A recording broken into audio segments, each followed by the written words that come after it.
안녕하십니까. 하이플 뉴스의 아나운서 김도은, 이단비입니다.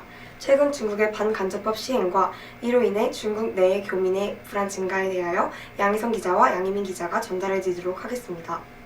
최근 국제사회에서 중국의 반간첩법이 큰 문제가 되고 있습니다. 반간첩법은 2012년 중국 공산당 전국 대표회의에서 제정된 총체적 국가 안정관을 기반으로 처음 공포되었으나 2023년 7월 간첩행위의 범위와 처벌이 대폭 강화된 이후 실질적인 논란이 시작되었습니다. 개정된 법은 국가 안보와 이익에 관한 각종 문건, 정보, 데이터의 수집 및 불법적 제공을 간첩행위로 규정하였습니다. 기존 법은 국가 기밀에 한정되어 있었던 반면 국가 이익이라는 포괄적인 개념이 포함되고 각종 문건과 데이터라는 모호한 표현이 포함되어 법 조항의 명확성이 떨어진다는 비판을 불러일으켰습니다. 이는 중국 당국이 명확한 기준이 아닌 자의적인 판단으로 간접행위를 규정할 수 있다는 우려를 남겼습니다. 반간첩법 적용 사례에서 주목할 수치로는 2014년 이후 일본인 최소 17명이 구속되었다는 점입니다. 이들은 대부분 학자와 기업인인 것으로 알려졌습니다. 가장 최근 체포된 인물은 일본 제약회사 중국 법인 간부였습니다. 이 간부에 대해 일본의 외무상이 직접 중국을 찾아가 석방을 요구했지만 중국 당국은 법에 따라 처리하겠다고 답변하며 새로운 시대에 맞는 중일 관계를 구축하자는 비판적인 목소리로 나섰습니다. 감사합니다. 우리나라에서도 반간접법이 주목받는 사건이 발생했습니다. 중국 내 한국 교민 A씨가 지난 5월 반간접법 혐의로 구속되었는데요. A씨는 중국 반도체 기업에서 근무하던 중 반도체 정보를 한국에 유출한 혐의를 받아 구속되었습니다. 해외 언론들은 이번 사건이 한중 간 반도체 기술 경쟁에서 비롯되었다고 보도하고 있습니다.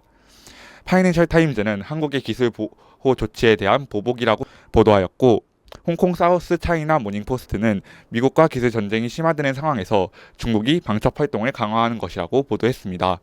국제사회는 이러한 중국의 반간첩법을 부정적인 입장을 포하고 있습니다. 미 상공회의소는 법 정의가 모호하기 때문에 기업 실사와 같은 일상적 활동까지 간첩 행위로 간주될 수 있다고 우려를 표했습니다. 주중 미국 대사 역시 학문적 연구와 비즈니스 활동의 안정성이 위협받을 수 있다고 지적하였고 유럽연합은 중국의 안보 강화 의지를 확인하며 무역 관계에 긴장이 초래될 수 있다며 우려하고 있습니다. 자국민 17명이 구속된 일본은 기업들을 통해 중국 내 주요 인력을 보호하고 보안 절차를 강화하는 방안을 모색하고 있습니다.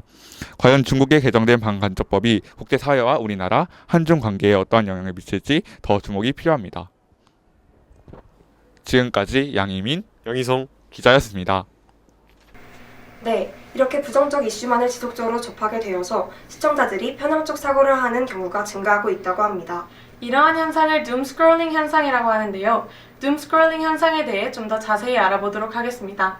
감유림 기자와 정서윤 기자가 전해드리겠습니다. 혹시 둠 스크롤링 현상에 대해 들어보셨습니까? 우울함을 뜻하는 둠과 핸드폰 화면을 쉬지 않고 아래로 내리는 스크롤링이란 단어가 합쳐져 만들어진 합성어로 인터넷상의 부정적 뉴스를 계속해서 소비하는 상태를 뜻하는 단어입니다.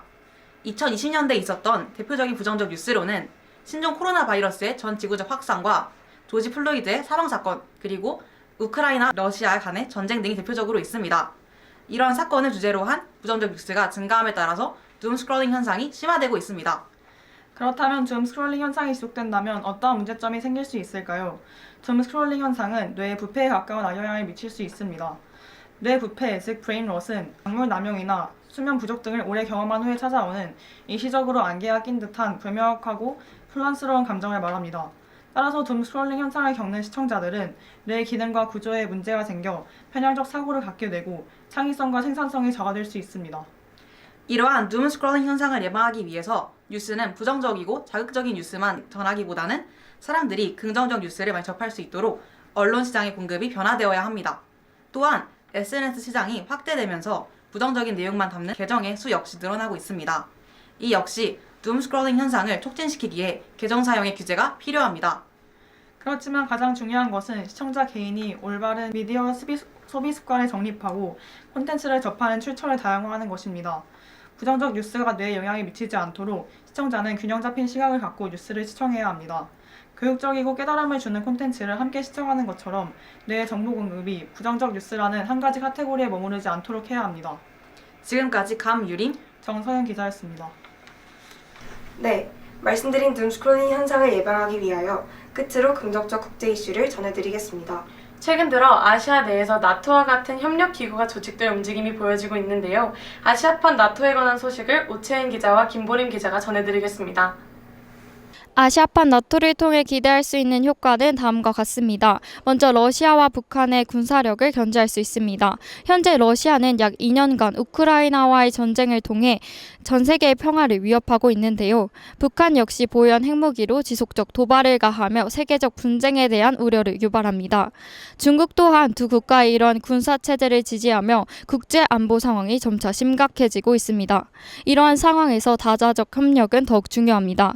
아시아판 나토는 중국과 러시아, 북한이 위험한 모험을 하는 것을 억제할 뿐만이 아니라 이들 건설적 분야에서 협력을 추구하도록 유도할 수 있습니다. 또한 우리나라의 경우 양자 관계에서 중국이나 러시아에 대한 지렛대를 마련할 수 있습니다. 두 번째로 한미일의 군사안보연합체제의 안정성을 보다 단단히 합니다. 아시아판 나토는 한미일 협력에 대한 긍정적 구상의 실현일 뿐만 아니라 일본의 이시바 총리가 한국과의 관계에서 긴밀한 협력 필요성을 인지했다는 뜻이기도 합니다. 이를 통해 일본과 위안부 피해자에 대한 사과와 강제징용 배상 문제를 해결하며 한국과 일본의 긍정적 외교 변화가 예측됩니다.